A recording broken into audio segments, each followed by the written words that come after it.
Ba ba ba ba ba ba ba hum mow mow ba ba hum mow mow ba ba ba hum mow mow ba ba hum mow mow ba ba ba hum mow mow ba ba hum mow mow ba ba ba hum mow mow ba ba hum mow mow ba ba ba hum Funniest sound that I ever heard.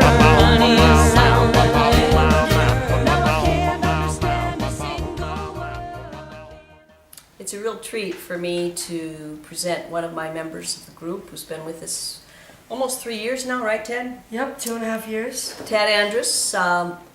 He's a performer, and he'll tell you a little bit about his background. What have you been doing in the arts? Well, I started when I was about 5 years old, and my neighbor said, you know, you'd be really good in these type of show stuff. What did you do? I went over to the Richie Suncoast Theater on Main Street, Community Theater, and I auditioned for a show there, and everybody loved me, and so I just kept doing their Christmas shows. How old were you when you started? 5. Wow. How old are you now? I'm 13. 8-year veteran of the performing arts. That's pretty impressive. And can you give a little background about how you came into World Nation? I came into World Nation because I was doing a show called The Sound of Music where I was playing Friedrich, and you and Katia came to the performance, and you had pulled us over to the side after the show, and you said, hey, you know, we would love you to join our World Nation group. I think it would be a pleasure for you guys to come in. And so we came in one day, tried it out, and it's just been great. Did you audition? Did you do an audition song? Do you remember? Yes, I did. I sang Under the Sea from The Little Mermaid. And everybody really got into it, and they just loved it, and you just said, welcome to World Nation. And he's been a great asset to the group. One of the things we do is any singer that shows they have a lot of talent, they can come to us through a music teacher that refers them to the group. Or in Tad's case, we saw a live show. Probably 200-300 people were at that performance, and he was phenomenal. I noticed his voice, and that's why I said to him, can I talk to your mother? I really would love to invite you to come for an audition with the group. He came and auditioned. Everybody said, we want him, and he's been with us ever since. I call him pretty much an anchor of the group because he does a lot of the lead vocals. And you also have done some work in the studio with World Nation. Yes, I have. What was that like? Well, let's just say World Nation was my first time ever recording in a studio, in the Morrisound studio. And it was at first a little like nerve-wracking. It got me really nervous, like, oh, what if I mess up, you know? Or what if this note's wrong? I'm gonna have to back up and redo everything again. But I got up there and it was really fun. And ever since that, I've been going there. I recorded many other songs.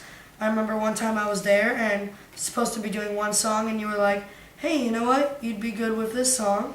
So we tried a couple of things and you liked it. So ever since, you've been bringing me back to the studio, and it's been a great experience. Yeah, I don't let him go. Once I got him, I hold on to him with both hands.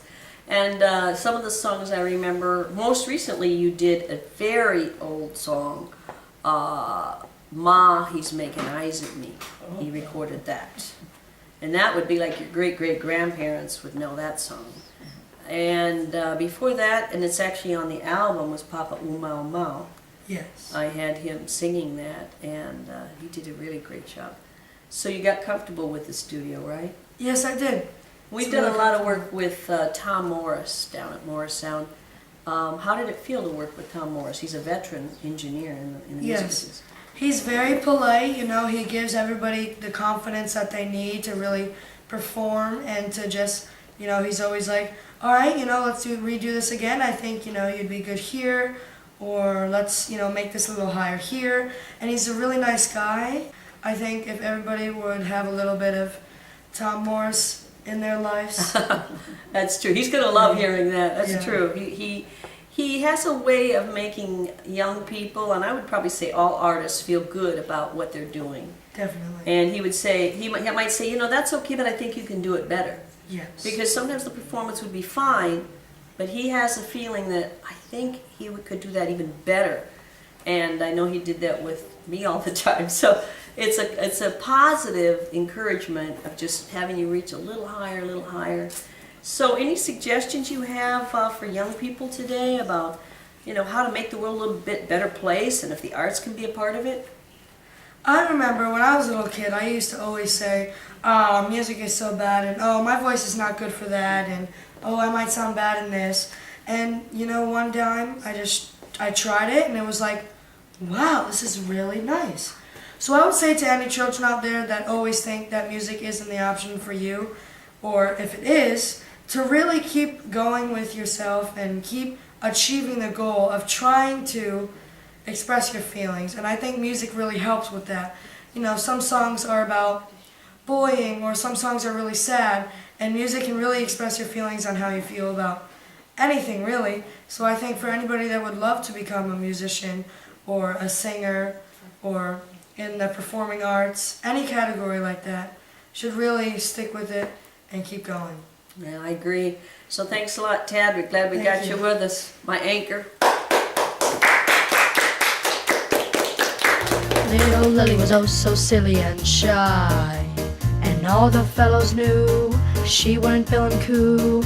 Every single night some smart fellow would try to cuddle up to her, but she would cry.